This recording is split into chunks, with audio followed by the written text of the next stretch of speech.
I'm an alcoholic named Tom. Pretty big group here tonight. I'll try to keep it as clean as I can. I got kind of a bad mouth, but I'll do my best. I'm not selling anything tonight. I'm not trying to convert anybody to AA if you're new. The stuff that I'm going to talk about sells itself. I'm going to tell you a story, and that's my story. And it's what it was like, what happened, and what it's like now. And it's a story about love and hope and tragedy and pain and suffering and joy and all that shit that's called life. And I will do one thing tonight, and I will stand and deliver the message of Alcoholics Anonymous, and that's for sure. And that message is the message of hope, because it's the first and only place that I've ever found it whenever I was trying to get sober. So let's just start at the beginning. My sobriety date is September 2nd of 92. And if you could, don't be like I was whenever I was new in there. And I was always looking for the differences. Somebody'd say something like, I'm not like that. If you listen for similarities, you'll find a bunch of them. There's always going to be some differences. But you can do whatever the hell you want. I did too. So it'll just be beneficial to you. And it's always good to be nice to the speaker. That's like an AA tradition, I think, to be like nice to the speaker. Not really, but I don't know. I'm just a little nervous trying to break it up. But I'll start at the beginning. I'm originally from a little town called Belglade, Florida. Everybody heard of Belglade, Florida? It's right next to Hoke and Clewiston, 20 miles from Loxahatchee. Nothing? Yes, exactly. That's where I'm from. But it was, it's also called, they call it Muck City too. Really the only way to make it out of that place is professional sports or military. I didn't make it in professional sports. But anyway, that's where I was born, real country town. I got a younger brother that's 5 years younger than me and a younger sister that's 11 years younger. So I was, my dad's an alcoholic. He wasn't an abusive alcoholic, meaning physically abusive to me, but if there was one thing that was lacking there, he just wasn't ever there, emotionally or even kind of physically there. And I was always afraid of him a lot, and again, I hold no resentment or any of that now, but that's just what it was like. I was really afraid of him. And all right, I'll get started. So as far back as I can remember, I didn't feel like I was supposed to. I didn't feel like anybody else looked like they felt. I always felt alone. I always felt they would call me shy, like, oh, he's just shy country boy. He's just shy, doesn't say much. I was freaking terrified. I just always had this fear going on inside of me, and I didn't really even know that that's what it was then, but I was just afraid. And for as far back as I can remember. And a huge part of my story that didn't come to me until way after I'd gotten sober was from the time I was 7 until I was 11, I was abused by 2 older boys that lived across the street from me, mentally, physically, emotionally, sexually, the whole deal, which greatly impacted my life. So I started drinking really young. I'm going to put this pen down so I don't start pointing at people with it. I started drinking whenever I was young, obviously. I was 10 years old whenever I took my first drink, and the reason why I remember that is because I remember how good it made me feel. You know what I mean? I remember, and from that moment, because up until I'm one of those guys, or one of those alcoholics that alcohol kept me alive long enough to get me to Alcoholics Anonymous. What I mean by that is me without alcohol, I was restless, irritable, discontent, shame, guilt, remorse, anxiety, fury, rage, all at one time. You know what I mean? Laughing, crying, all of it at one time. And just horrible. That's what sobriety felt like to me. That's what me without a drink, it was intolerable. And if alcohol wouldn't have done the magic that it did for me, I would have been one of those 12, 14-year-old kids that blows their heads off. But alcohol was the medicine that I got that enabled me to tolerate my existence. Not trying to say my life was that bad, but inside it was. And let's see here. I used to always love playing football. My whole life I loved playing football. I wasn't some kind of star, obviously. I'm not in the NFL, but I just loved it. And looking back on it, the reason why I loved it so much, it was the only consistent thing that I had in my life. You know what I mean? That was the thing that I could count on all the time. And you could hit people and not get in trouble. So that was always a bonus for me. And one of the big things for me whenever I was growing up was a big part of my story. I was always looking out for people that were littler than me, or that were getting picked on, or that, all that kind of stuff. I was always looking out for them. And that'll be a big part of the story whenever I get older. But whenever I was young, I was real loving, real caring, real thoughtful, a lot of really good stuff. And let's see, I guess we're going to talk a lot about sobriety tonight. That's good. So let's see here. I was always, again, real afraid. And then I couldn't handle being afraid that much because the men that I looked up to, they didn't look afraid to me. You know what I mean? So I turned that fear into anger and rage and violence. And I found out that if I was super angry, if I could get you to be afraid of me, then you wouldn't know I was afraid. And because I knew that I was. And I learned that early on, and so I started drinking more as I started getting more availability to it. So playing football, that. Yeah, we're going to talk about sobriety tonight, I guess. But so the thing is a couple of main things that happened to me. My grandmother and grandfather. Grandfather, World War II vet, and my grandmother was just this angel. They were just like complete opposites. He was a good, fair, hard man, from that generation, and she was just this angel. And we would always, my grandmother, we went to church every Sunday. And nothing that I'm going to talk about is a hit on church. It's just my experience. I love the church. But this was my experience going through. As I was at church every Sunday with my grandmother. I had the perfect attendance pins, from the time, my whole life kind of deal. You did not go. And the thing, whenever I would go to church, it was, I would see people in there, and I knew they were happy. I would look at them. Not everybody, some people were in there faking, and I knew what some did on the side.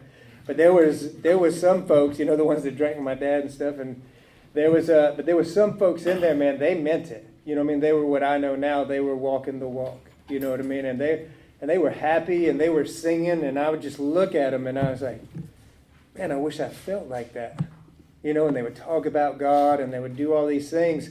And all I felt was just all this shame and guilt and anger and anxiety and, and all these different things. And I would pray, and I'm talking about whenever I was a kid, let's say 10 years old, and I really wanted it. And it's well, if you just pray hard enough, it's well, maybe I'm not praying hard enough, because nothing was changing in my life. Nothing on the inside and nothing on the outside either. My situation wasn't changing. So I didn't understand. I was well, why ain't God helping me? Well, I must not be doing it hard enough, So, and during that time, I probably went to 20 altar calls, come on down, I wanted some of that, I did. And as terrified as I was, because all that going on in my head, it's if I get up, everybody will see me, and I don't want to feel blah, blah, blah, all that stuff going on. I even did it anyway, I would go down there and do it, and every time, whether it was water put on me, hands put on me, pray, at multiple different churches, because I done went 5 times over here. I go to my buddy's church, and then nothing ever happened. And so what that told me, what I understood about that, is that God didn't want nothing to do with me, obviously, because if He did, something would be happening. Something would be happening on the inside. I'd be feeling more like these people, and my situation would change, because that's what they would talk about, all this great, wonderful stuff, and that wasn't what I was experiencing. And so that meant to me that, okay, and God didn't want nothing to do with me. And it was heartbreaking.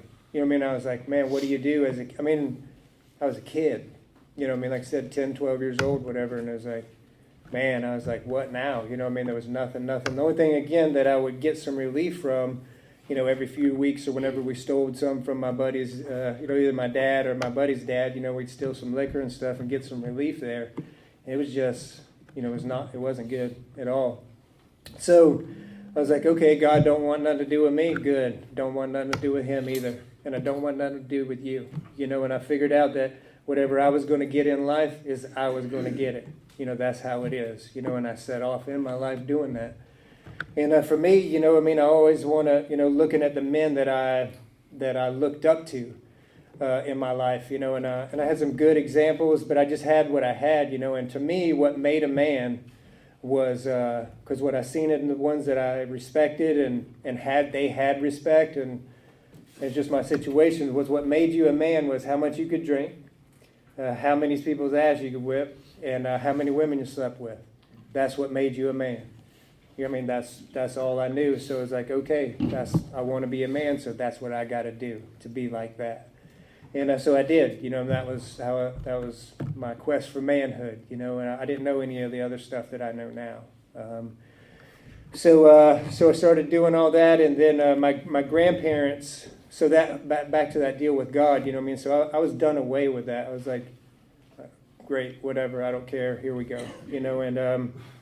And so my grandfather was, and my grandmother, they were always that stabilizing force. They were at every game. They were at every event, everything that would happen. They were always there. Take me fishing. We'd do all that kind of stuff together. And whenever I was, so that was kind of just the layout. And then, and again, my grandmother, just this angel, and so whenever I was getting ready to be a senior in high school, between my junior and senior year of high school, my mom decided to leave my dad.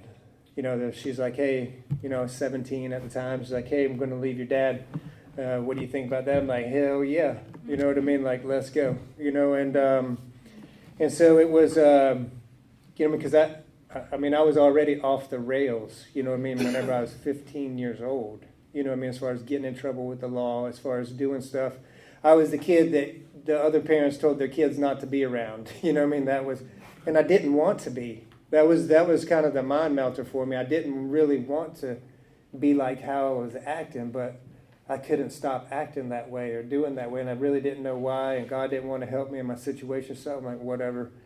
And I'm just going to drink and try to be a man, and that's all I was going to do. And so we decided to leave, and I learning these lessons in life and stuff. And again, one of the big lessons that I learned is that how I figured out how you don't hurt me, because I don't like being hurt, is I hurt you first. That's the rules. So I figured it out, and on the job training, it's like, so I hurt you first, and then you can't hurt me.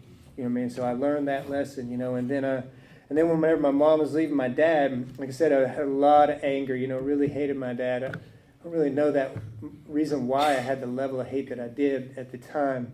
But anyway, I did. And whenever we were getting ready to leave, he got the untreated alcoholic dream, he got fired from his job, lost his wife, lost his family, lost everything, and when we were getting ready to leave, it's like, hey, we're leaving, he's talking to me. And he's just crying, he's just begging to stay, begging, like, don't leave, just stay, and everything. And it's like, no, we're leaving, and he's just begging. And I'm like, yeah, how you like that shit? You know what I mean? I'm like, yeah, how you like that? So it was, again, it's really sick, it's really unhealthy. But I didn't know that at the time. What I knew is now you're feeling worse than I felt, So, hey, that's a good thing. So there's another lesson learned, like, yeah, hurt them first, and so that happened. So then we moved to West Palm Beach, not Palm Beach, Florida, but West Palm Beach. Big difference in those two different things, just so you know. And so we moved there, but and it's 45 miles, due east from where I live, from Belglade to there, and it's like moving to another planet. Like the school I went to went from K-5 to 12th grade. We had the largest class ever, and there was like 40 of us, So, it went from that 1A, barely a 1A school, to a 5A school, where in my graduating class there was almost 3,000. So just, it was like moving from here to there, and it was a big city, and I didn't even know I had an accent at the time, and I have zero accent compared to what I used to have. It was really, really, really thick. And when we moved there, and I didn't know anyone. And but again, I had fake ID at that time, and I was getting alcohol as much as I wanted, so I really started like way caring less, and getting into more trouble. We started going to this new school, and then another lesson thing that I learned was, like I said, I always loved playing football, and I was going to this new school. It was my senior year. Been hitting the weights. It was going to be a good year, and I was pretty decent, and I started walking towards the football field at this new school with no one that I know and new coaches, all that kind of stuff. And I'm walking out to that field, and again, football is something like the only thing I love in life. That was really at that point in my life, that was the only thing I loved. And I'm walking out there, I have all that anxiety, I have all that stuff going on inside of me, and I stopped, and I turned around and I walked off. And I walked away from the only thing that I loved in life at that time. And I learned how to quit right there. When I say quit, not just normal kind of quit on something that is deserving of staying with, but I did it, I quit, and then I kind of was untethered at that point, there was nothing, that was the only thing I was doing, so I did, I was really strong, I was lightweight, but I was really strong, and I, again, didn't know anybody, and then I had a weightlifting class, and in that weightlifting class, there was these two guys, lifting a bunch of weight. I was like, hey, can I jump in there with you? I didn't know that these guys were like the coolest guys in the whole school, and I pushed a bunch of weight as much as they were, more, and then all of a sudden I'm cool now, right? They don't know, hey, man, what's your name? And so next thing you know, I'm with the coolest guys, and now all this stuff is going on because I've never been a cool guy. I've always been the quiet loner dude, and so I'm going to school and drinking and doing everything that I'm doing, getting in a lot of trouble already. And then, as with every good story, there was this girl. Right? Every guy, there's a girl. What everything is, it's like, hey, there was this girl. And whenever I met this girl, man, it was way different. It was just different. Can't really explain anything about it, but I was like, damn. This is different. That didn't cause me to act right or anything, but I knew it was different. And what it was different about was at that point in my life, I'm sure there was a bunch of people trying to help me, but I didn't know, or I didn't want to know, or whatever. But what I didn't know at the time was she started giving me hope in myself. Because she's such a good person. And what I didn't realize that I was doing is I was sticking like a vacuum cleaner up to her and just sucking all the hope, because that's what I do. I walk around and I suck the life out of people. You know what I mean? And then whenever I'm done with you, I move on to the next one. And that's just, like this parasite, and I didn't know it. Again, that's how you do. That's how you do stuff. That's how you get ahead, but anyway, so that was going on. I always wanted to join the military. Again, my heroes, like my uncle was a Vietnam vet, my grandfather, World War II, but they wanted me to go to college. They're like, hey, you need to go to college. You come in the military, but you need to be an officer and stuff, because they weren't. I'm like, yeah, okay. But I respected them, so I was like, all right, I'll do whatever you want. But I just always wanted to come into the military. And then my senior year of high school, my grandfather died, a significant event. And it was a long, drawn-out, hospital stay, just ugly, and he died. I went in there and seen him, and I was holding his hand, and he sat up and looked at me in my eyes, and then he laid back and he died. And I was already angry and violent, and then that just notched it up even more, because what it notched it up more was how much I hated God. I've always known there's a God. I did. I've always known that there was a God, and I hated him for everything that everybody said he was worth. And there was another reason why. Now my grandmother's all alone. Now all this, and I was just like. So that happened, and then I finished out my year, my high school, and then I went bummed around West Palm Beach for a little while, and I went up to school in Tallahassee, Florida, up at Florida State for a little while, and that was just a year, and that was almost 2 year drunk. Like, I got some credit somehow. It was a big waste of money. It was all I did was work and somehow I got some credits, whatever. But I'm telling you, 364 days out of 365 days a year, I was drunk. And again, I had a lot of good times.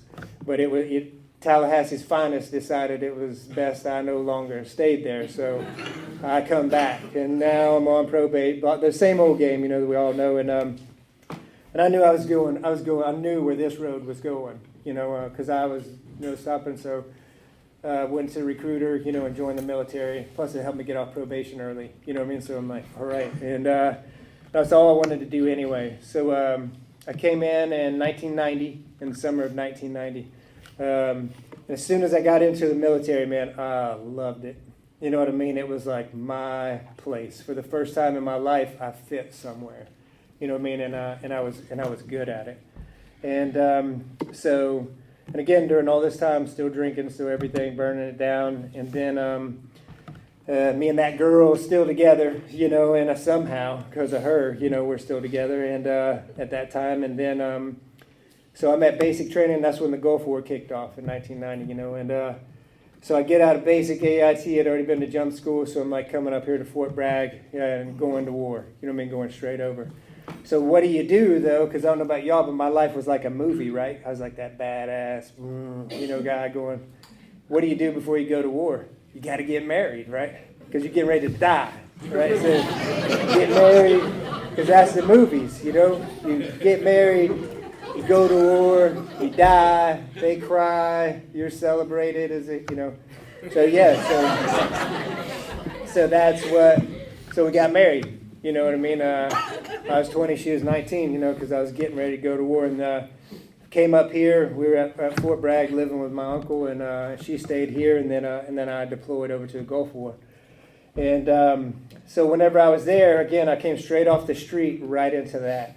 So that was, from being a civilian to going right into war. So it was, it was huge. In the big book, whenever Bill talks about there's a God and it's the devil, like that just further proved, man, again, back to my hatred for God, it's because if there was a God, he wouldn't allow none of this to go on. The innocence, all that stuff is like, all right, yep, I got it, and so I came back from that, and then it was just even more, again, just early 90s too. It was a lot more accepted in the military, getting in trouble and drinking and everything, and so man, I was way bad, once I got back from there, say from 90 to 92. And the wild thing was that my military career, I was doing things that most people don't do in a short amount of time, like this golden boy kind of stuff, like going to Ranger School, going to all these different schools that are kind of unheard of,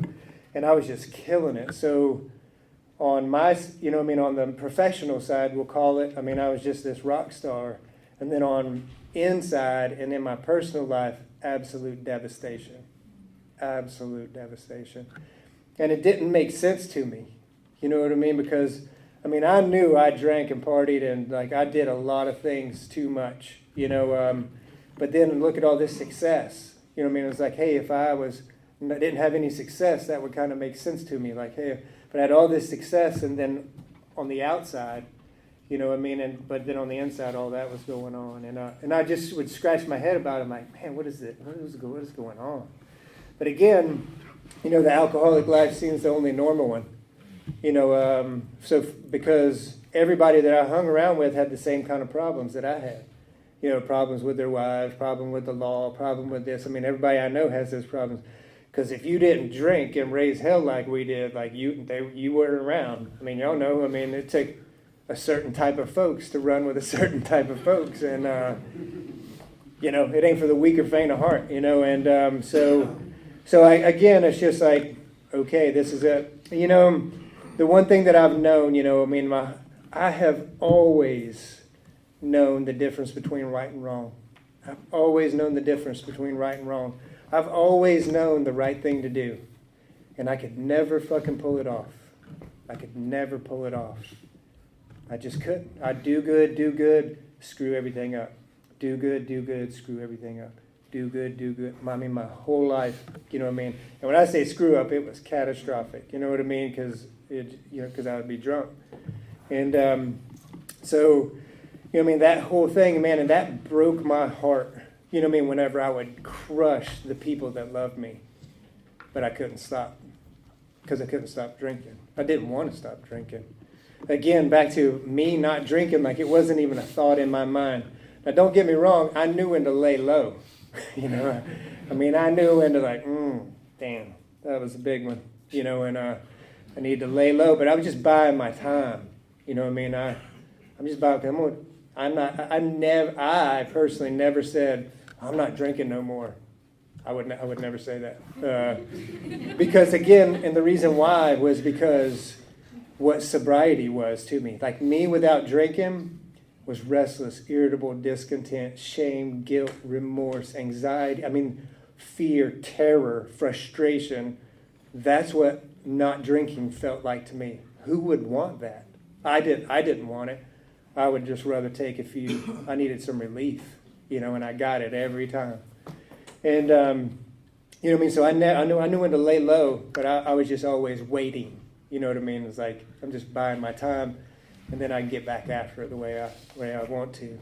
So I never, you know, prior to coming to AA, I'd always been like, damn, you know, whenever I'd really mess something up. But I never thought about not drinking because I couldn't imagine not having my medicine. Alcohol, just like they say, you know, I mean, alcohol wasn't my problem. Alcohol was my solution. It was never a problem. And so I was having all that success in profession, inside just dying and going down. And then one night, I don't know, it was a moment of clarity or a moment of not being drunk, whatever, but I was sitting in my chair, me and my wife, in this little apartment over in Haymount, and it's like, and I saw all my selfishness, I saw all my violence, I saw all my abusiveness, I saw everything. I ended up, remember I was telling you before, like I was the guy that protected other people, you know what I mean? That's how I'm wired. And then I became this monster, you know what I mean, and the person that I hated the most. And it was all right there in front of me. And I saw all of it, and I'm like, yep. I didn't know there was another way. I didn't, you know what I mean, like that's just how it is. I am how I am, you know, and I kept going on. And I'm here to tell you that if alcohol would have done for me what it did whenever I was 14 and 18 years old, I'd still be drinking. But it stopped working for me. I mean, I would get drunk and black out and pass out, but I mean, but it wouldn't take it away. You know what I mean? I don't know about y'all, but I mean, I would go in there, you know, a couple shots of tequila, slam a couple of things, you know, and then the big breath, like, you know what I mean? Wouldn't matter what was going on anymore. Like I was okay. You know what I mean? And I could dance, and I could fight, and I could talk, and I could do everything, you know, and it was magic. It was all those 9-step promises we read. I got just like that. And so I loved alcohol, and it kept me alive long enough to get here. And then, so what happened with me is that it quit working. So like any good alcoholic, I'm going to make sure, you know. So about for the next 45 days, I never did it come across my mind that I wanted to kill myself. I never thought like, man, I want to kill myself. But it would be just fine if we walked around the corner of this building and you blew my head off. And the last 45 days of my drinking, I tried to make that happen downtown Fayetteville on Hay Street. And I didn't live through it because I'm some badass. I lived through it because God had a plan. It had nothing to do with me. And what I found in AA, you know, a lot of times there's mainly two different people, you know, people that don't want to die, you know, and then there's the ones that just won't die, you know, and and I was the one that just wouldn't die. What got my attention was that I knew that I was not going to die and that this was going to go on forever, this living hell that I was in. And again, at the end, you know, I mean, no matter how much I drank, whatever I stuck down my neck, I mean, it wouldn't take it away. You know what I mean?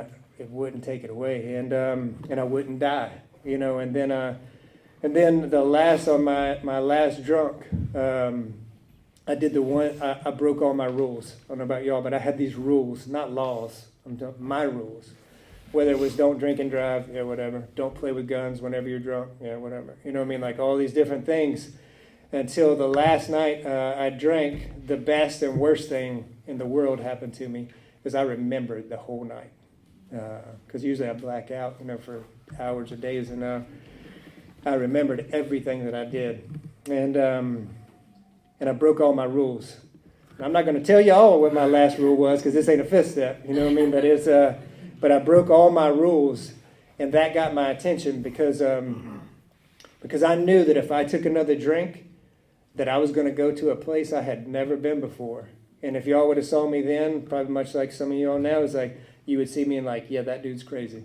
You know what I mean? That look that crazy people have, like, yeah, I'm one of those. Meaning those that suffer from grave and emotional and mental disorders. Like, I'm one of those, for sure. And so that got my attention of that was my last drink that got me in here. It was like, let me that got my attention. So I was like, yeah, I'll go to AA. The only reason why I went to AA, I mean, that was going on, but the only reason why I went to AA was just another chance to hold on to this wife, to keep around. Because she had finally, because she would always, prior to me stopping to drinking, she's like, hey, if you don't stop drinking, I'm going to leave you. If you don't stop acting like this, I'm going to leave. And I would say the normal BS, like, oh, baby, don't, start with my little thing. But really inside I would say, please leave because I do not know how to stop hurting you. Like that's what was going on. And I couldn't.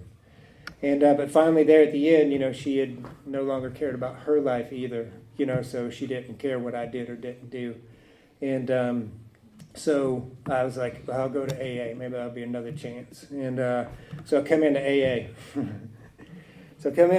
So I did everything that for the first 62 days, and yes, I know it was 62 days. I did everything that y'all told me not to do. So my first 30 days, I detoxed out at Fort Polk, Louisiana at JRTC. It's this big woods exercise that I was in. Too bad for the people that worked for me because I was detoxing out there. You can imagine how fun that was in the Army where you have to listen to the guy in charge of it, and that was me. And so the inmates are running the asylum, you know what I mean, at that point. And so the thing is that, so I did that, man, and I come here, and I've never, whenever I've said to myself, like, hey, I'm going to do something, I've always delivered. What I've told you, maybe, maybe not, but when I say it to me, like, I always deliver. So, hey, I'm not going to drink anymore, right? I mean, like, what's the big deal? Anything that I've said I'm going to do, I do, you know what I mean, to myself. So I'm like, hey, I'm just not going to drink anymore. And I was go to these meetings, and I was furious. And because, again, the only thing that made my life bearable was alcohol, and now alcohol was out of my life, and all I was left with was all that I was left with, and all of me, stark, raving, sober, and so I did everything that y'all said not to do. I went to bars. I hung out with old friends because y'all are stupid. You're a bunch of idiots. AA is for a bunch of damn weak people that can't control their own lives. That's what I thought when I sat down in that chair.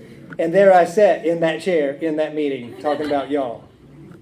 That's special, you know what I mean? And when they talk about can't differentiate between the truth and the false, yeah, you know what I mean? Yeah, that's me. Not just with alcohol, but everything else too. And so I would come in here and, you know what I mean? And I would just hear and I didn't understand anything that y'all were talking about. Hey, the only way to win is to surrender. What kind of bullshit is that? Like, that doesn't even make sense.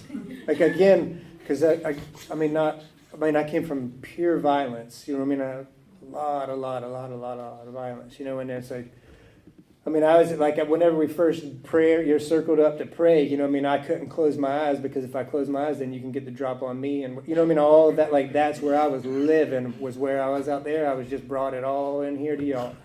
And so I was but you would say, I would hear things like, not every time I drank, I got in trouble. But every time I got in big trouble, I had been drinking. I'd hear some shit like that, and I'm like, whatever. And then I'd have some old timer, say, hymn me up, sometime. And, they're like, hey, man, so,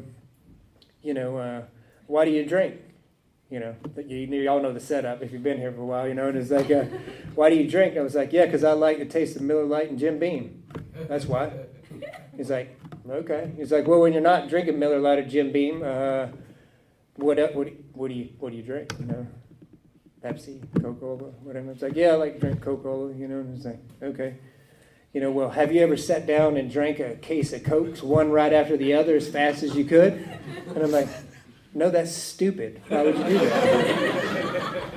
And that's the setup, right? And then he's like, okay, yeah, so tell me why you drink Miller Lite that way. And I'm like, whatever, idiot. And then I walk off and, yeah, it was horrible. I mean, it's funny now, but I've experienced a lot of horrible things in my life. I have never experienced anything in my life that was as horrible as early sobriety. Horrible. When I say early sobriety, I mean prior to get a sponsor, prior to going through the steps. Just me, hanging out, reading a big book and stuff. And, so I didn't, I was just doing this thing, and I was not drinking again. And I didn't understand powerlessness. I didn't understand it at all. Like, what do you mean, powerless?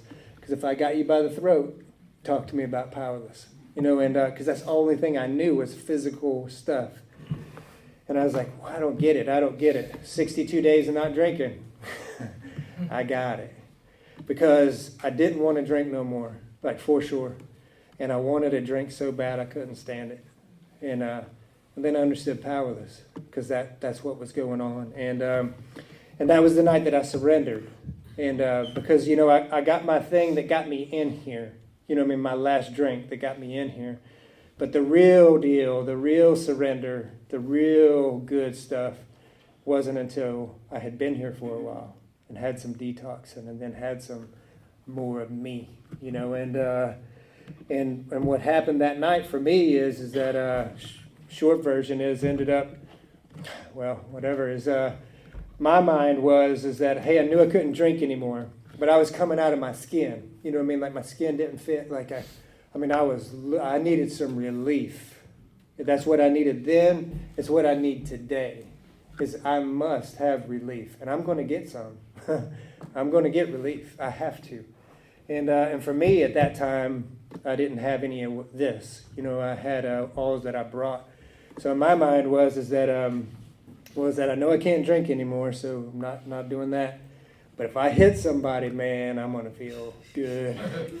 And because that, like every time it's good. Whether I get hit, I hit you, you hit, I don't know, whatever, it's good. And yeah, so I went to a meeting, and the short version of it is went there and I seen this dude. I was looking for a target, and I go in there, and some guy gave a girl tough love. Probably was the appropriate thing to say. I'm like, yep, that's my man right there. And so I'm just waiting now because relief is coming. I'm like, oh yes. And so we walk outside. And I walk up to him, right about the right distance. And I stick my finger in his face, and I say, I don't like you.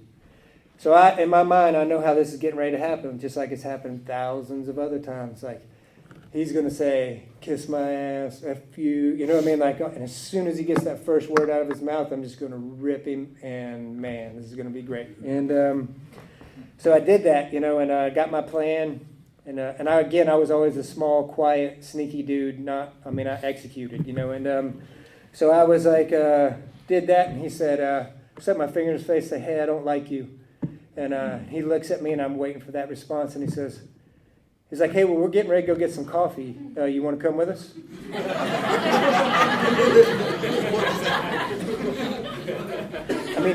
Who says that? To a crazy, like it rocked me. You know what I mean? It rocked me. But I'm like, I didn't have a, that one got me. Like nothing else, and I'm like, okay, whatever. And yeah. So then a couple of his buddies come up. And now there's 3 of them. Like, okay, well, hey, was down at the hospital there in Fayetteville. We're going to go to Burger King, just right around the corner. And it's like, we'll meet you over there. I'm like, yeah, okay, whatever. Yeah, see you there. And so I get my truck and I get my shit back together. I'm like, okay, I don't know what just happened. But whenever I get into Burger King, it's 3-on-1. I was like, I'm gonna start talking trash to them. Like, I know how to make this happen. It'll be 3-on-1 in Burger King. It's gonna be great. And so the next thing is that So the next thing happened is I sat down with that plan. And again, I never not do, especially when it comes to violence. You know what I mean? I never not do what I say I'm gonna do to me. And next thing you know, it's like 2 hours later, and we're walking outside of Burger King, and I want to see him again. And I don't remember anything, you know what I mean? So I get into my truck, and I'm driving back to Fort Bragg, and now I'm totally blown away because I don't understand anything that just happened. Like, I messed up that first opportunity, and now I messed up that opportunity, and I hadn't gotten no relief. You know what I'm saying? Like, now I'm just even worse, and I'm driving back to my little place because I got sober where I drank, you know what I mean, which was in the barracks and stuff. So I go back there, lock myself in the room, and then what I do is I tore that room apart, you know what I mean, busted everything up. And I ended up on the floor, and that's whenever I surrendered, you know, and then my surrender wasn't even a prayer. It just was, I said to myself, I'm like, I can't do this anymore. And this, I meant the drinking, the hustle, the whole thing. It's like I can't, or I could go get drunk just right outside the door. Just right outside the door. And I went to sleep for a couple hours, you know, and then I got up, you know, but that was my surrender, you know what I mean? And it wasn't until after the fact that I realized why that was the first step is the hardest thing I've ever done my whole life. I've done a lot of hard things in my life. Hardest thing to date I've ever done, because this is why. You could beat me, you could lock me up, you could take everything that I love in my life, but I'm going to get you. Tomorrow, 10 years from now, you know what I'm saying? I'm not giving up that fight. You know, I'm not ever surrendering. Ever. And that's the thing that AA asks of me. You know, and that's the thing. And that's why it was so hard, because it was the most foreign thing I've ever even known in my whole life. And but I did. Don't know why, whether it was the grace of God, my willingness, don't know. I'm just grateful for it. And next day I got a sponsor, you know, and went to a meeting, and you know, and this dude walked in, because I'm a tough guy, right? I'm badass. Yeah, this is how badass I am. I'm the dude that stole the chip. You know how we leave this one up here? Yeah, this is me. I'm like, whatever. Yeah, I'm that guy. I'm that cool. Yeah. And so, you know, but this dude comes in, and he looks pretty tough. You know, he's got a high and tight. He's solid, a lot of muscle. And I'm like, yeah, dude's pretty tough. Because that's how I judged every man, right? Is by how tough they were. First thing he did was give another dude a big old hug and meant it. And I'm like, half of me is like, damn. One of those. You know? And then the other half of me was like, man, I wish I could do that. Because, see, I couldn't do that. Because men shake hands, they handle their own problems, and they don't cry. That's what, you know what I mean? And I want to be, you know, so all this is going on, and, you know, and I never got relief from meetings whenever I was first getting sober. It was just for an hour I could sit here and not have to think, don't drink, don't drink, don't drink, don't drink, don't drink, don't drink, because none of y'all were drinking openly in the meeting anyway. And I could just stay there, you know, and just at least for that. But where I started getting relief, and the relief that I tell you that I must have, that any alcoholic that I know, a real alcoholic must have, is relief, is when me and my sponsor would sit down and we would start going through this book. And then I could just breathe a little bit, you know what I mean? I could breathe some, you know, and then, again, the story of my life would do good, screw things up, do good. You know, I was doing good. It's like, hey, man, the screw-up's coming. You know, so every night whenever I'd leaving to go back to the barracks, I would look at him and say, hey, if I do what I'm supposed to do, I'm going to be all right, right? And he'd say, yeah, if you do what you're supposed to do, you're going to be all right. I didn't believe him, but I had nothing else, you know. And So I started doing it, and then when it came to the God, I already set it up for what I thought about God, and y'all were talking all that God trash, and I was like, dang, and I knew you were right, and I was like, because the real deal is that I had all that hate and anger and everything, but really what it was all that shame and guilt and remorse, because y'all don't know what I did, but I know what I did.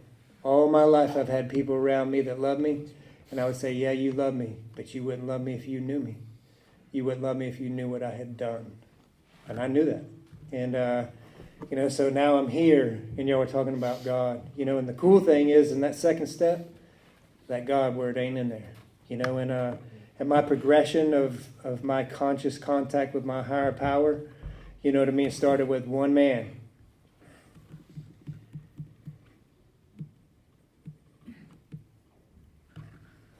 The guy that was my sponsor, who at the time was also my higher power, because he was a power greater than myself at the beginning. His name is John Hilbish, and he lived in Puppy Creek Trailer Park, and I could go see him any fucking time I wanted to. And I needed that kind of connection. And because I couldn't even go there with the God thing. And I didn't have to. Y'all told me I didn't have to. My own conception, however inadequate. Man, amazing.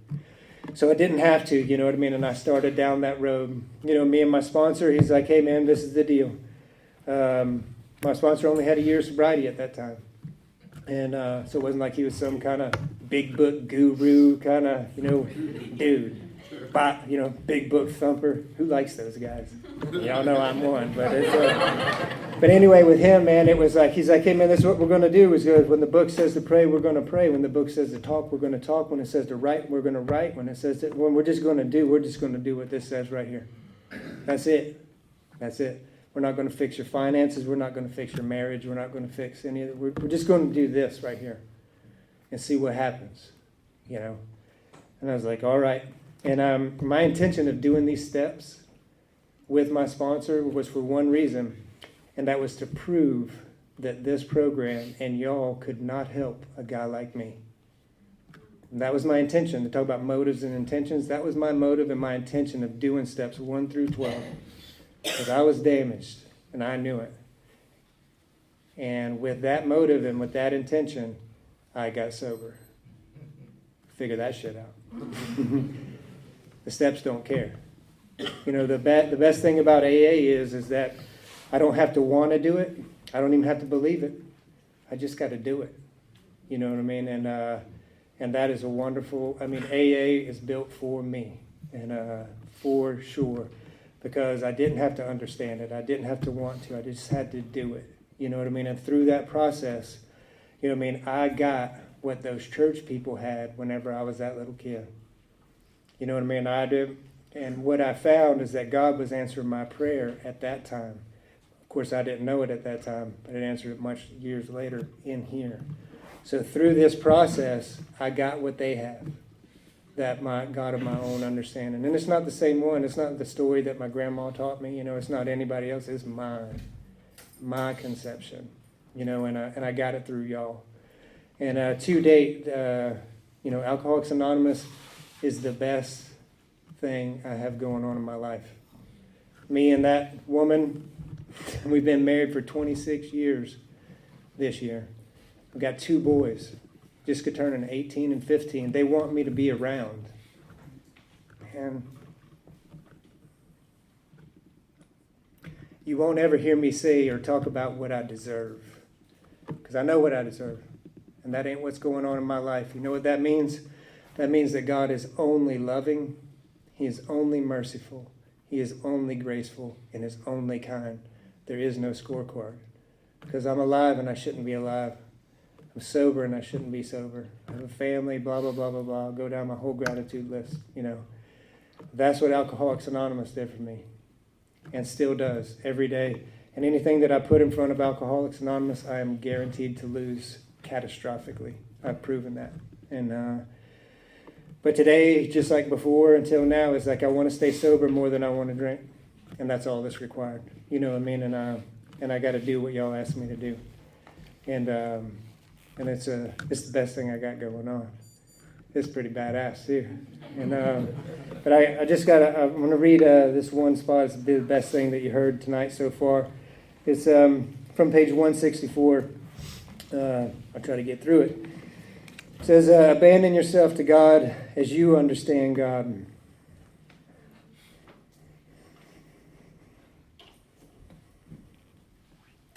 Admit your faults to Him and to your fellows. Clear away the wreckage of your past.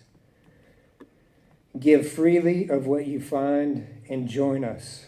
We shall be with you in the fellowship of the Spirit, and you will surely meet some of us as you trudge the road of happy destiny. May God bless you and keep you until then. Thank you.